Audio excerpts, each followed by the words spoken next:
ഒന്ന് ആലോചിച്ച് നോക്കൂ. കയ്യിലാകെ 158 രൂപ മാത്രമുള്ള ഒരാൾ, അതും വെറും 5 വർഷം കൊണ്ട് ഒരു കോടീശ്വരനായി മാറുക. ഇതൊരു സിനിമ കഥയല്ല, ശരിക്കും നടന്ന സംഭവമാണ്. അപ്പോൾ എങ്ങനെയാണ് ഈ ഒരു അവിശ്വസനീയമായ മാറ്റം സാധ്യമായതെന്നും അതിൽ നിന്ന് നമുക്ക് എന്ത് പഠിക്കാനുണ്ടെന്നുമാണ് നമ്മൾ ഇന്ന് നോക്കാൻ പോകുന്നത്. ഈ യാത്ര തുടങ്ങുന്നത് ഇവിടെ നിന്നാണ്. ഗ്രാൻഡ് സബാറ്റിയർ എന്ന 24-കാരൻ്റെ അവസ്ഥയാണിത്. ജോലിയുമില്ല, തിരിച്ച് അച്ഛനമ്മമാരുടെ വീട്ടിൽ താമസിക്കേണ്ടി വന്നു. ശരിക്കും പറഞ്ഞാൽ സാമ്പത്തികമായി ഏറ്റവും താഴെ തട്ടിൽ, ഇതിലും താഴേക്ക് പോകാനില്ലാത്തൊരവസ്ഥ. പക്ഷെ വെറും 5 വർഷം കൊണ്ട് സീൻ മൊത്തം മാറി. 30 വയസ്സായപ്പോഴേക്കും പുള്ളി ഒരു മില്യണയറായി, അതായത് പൂർണ്ണമായും ഫിനാൻഷ്യലി ഫ്രീ. ഇപ്പം സ്വാഭാവികമായും ഒരു ചോദ്യം വരും, ഇതെങ്ങനെ പറ്റി അല്ലേ? അതാണ് നമ്മൾ അടുത്തതായി കാണാൻ പോകുന്നത്. ഇതൊന്നും ലോട്ടറി അടിച്ച പോലെയോ പെട്ടെന്നൊരു ദിവസമുണ്ടായതുമല്ല. ഇതിന് പിന്നിൽ കൃത്യമായൊരു പ്ലാൻ ഉണ്ടായിരുന്നു. ആർക്കും പിന്തുടരാൻ കഴിയുന്ന 7 ഘട്ടങ്ങളുള്ള ഒരു റോഡ് മാപ്പ്. നമുക്ക് ആ സ്റ്റെപ്പുകളിലേക്കൊന്ന് കടന്നു ചെല്ലാം. സാമ്പത്തിക സ്വാതന്ത്ര്യത്തിലേക്കുള്ള ഈ യാത്രയെ നമുക്ക് 7 പടികളായിട്ട് കാണാം. ആദ്യം വേണ്ടത് ഒരു ക്ലാരിറ്റിയാണ്. അതായത് നമ്മളിപ്പോൾ എവിടെ നിൽക്കുന്നുവെന്ന് കൃത്യമായി മനസ്സിലാക്കുക. പിന്നെ സ്വന്തം ചിലവുകൾ നോക്കാൻ പഠിക്കണം.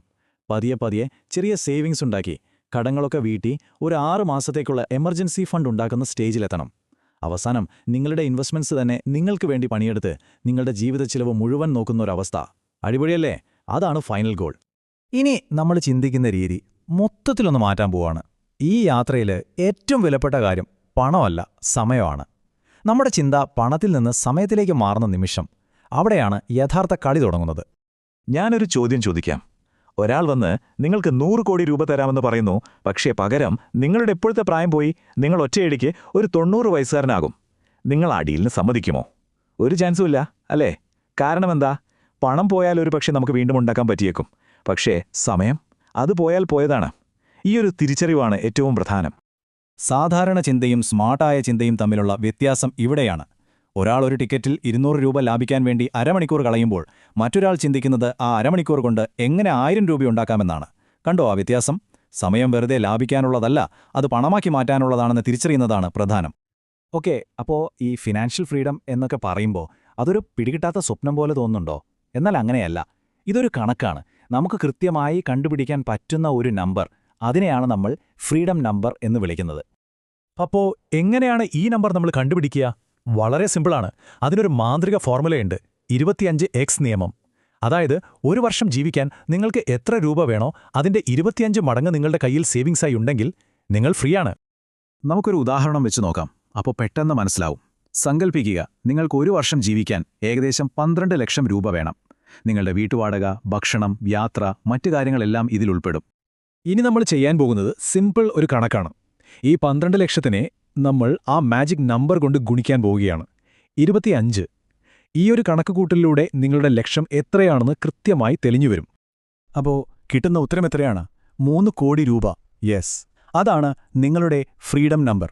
അതായത് 3 കോടി രൂപയുടെ ഇൻവെസ്റ്റ്മെന്റ് നിങ്ങളുടെ കയ്യിലുണ്ടെങ്കിൽ പിന്നെ ജോലിക്ക് പോയില്ലെങ്കിലും അതിൽ നിന്നുള്ള വരുമാനം കൊണ്ട് നിങ്ങൾക്ക് ജീവിച്ചു പോകാം. ഇപ്പോൾ ലക്ഷ്യം വളരെ ക്ലിയർ ആയില്ലേ?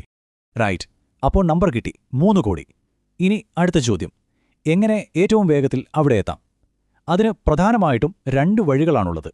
ഒന്നാമത്തെ വഴി നമ്മുടെ പോക്കറ്റിലെ ഓട്ട അടയ്ക്കലാണ്.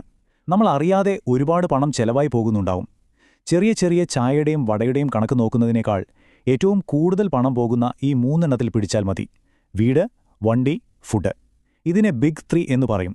ഇവിടെ ചിലവ് കുറച്ചാൽ വലിയൊരു തുക തന്നെ കയ്യിൽ നിൽക്കും. പക്ഷേ ഒരു പ്രശ്നമുണ്ട്. ചെലവ് കുറയ്ക്കുന്നതിന് ഒരു പരിധിയില്ലേ?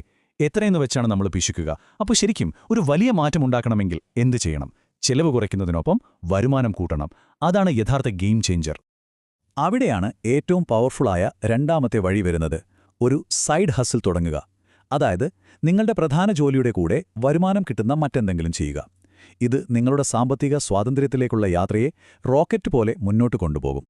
ദാ ഈ മാറ്റിന്റെ കഥ കേൾക്കൂ. പുള്ളി ഒരു ഗ്രാഫിക് ഡിസൈനറാണ്. ശമ്പളം വർഷം 10 ലക്ഷം രൂപ. പക്ഷേ വൈകുന്നേരങ്ങളിൽ വെറുതെ നായ്ക്കളെ നടത്താൻ കൊണ്ടുപോകുന്ന ഒരു ചെറിയ പണിയിൽ നിന്ന് പുള്ളിക്ക് കിട്ടുന്നത് എത്രയാണെന്നറിയുമോ? 40 ലക്ഷം രൂപ. അതായത് പ്രധാന ജോലിയുടെ 4 ഇരട്ടി. ഇതാണ് ഒരു സൈഡ് ഹസലിന്റെ പവർ. ഓക്കെ, അപ്പോൾ സംഭവം ക്ലിയറല്ലേ? സാമ്പത്തിക സ്വാതന്ത്ര്യത്തിലേക്കുള്ള വഴി നിങ്ങളുടെ മുന്നിലുണ്ട്. ഒരു മാപ്പ് പോലെ എല്ലാം വരച്ചു വെച്ചിട്ടുണ്ട്. ഇനി ഇതൊക്കെ അറിയുന്നതുകൊണ്ട് മാത്രം കാര്യമില്ല, നമ്മൾ ചെയ്യാൻ തുടങ്ങണം.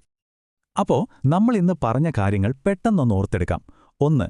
നിങ്ങളുടെ സമയം പണത്തേക്കാൾ എത്രയോ വലുതാണെന്ന് മനസ്സിലാക്കുക. 2 നിങ്ങളുടെ ഫ്രീഡം നമ്പർ എത്രയാണെന്ന് കണ്ടുപിടിക്കുക. ആ 25x റൂള് ഓർമ്മയില്ലേ? 3 വലിയ ചിലവുകൾ കുറയ്ക്കുക. 4 ഏറ്റവും പ്രധാനമായി ഒരു സൈഡ് ഹസിൽ വഴി വരുമാനം കൂട്ടുക. പോകുന്നതിനു മുൻപ് ഞാനൊരു ചോദ്യം ചോദിച്ചിട്ട് പോകാം. ഇത് നിങ്ങൾ നിങ്ങളോട് തന്നെ ചോദിക്കേണ്ട ചോദ്യമാണ്. നിങ്ങളുടെ 1 മണിക്കൂറിന് യഥാർത്ഥത്തിൽ എന്തു മൂല്യമുണ്ട്? ആ വിലപ്പെട്ട സമയം കൊണ്ട് ഇന്ന് നിങ്ങൾ എന്ത് ചെയ്യാൻ പോകുന്നു? ഒന്നാലോചിച്ച് നോക്കൂ.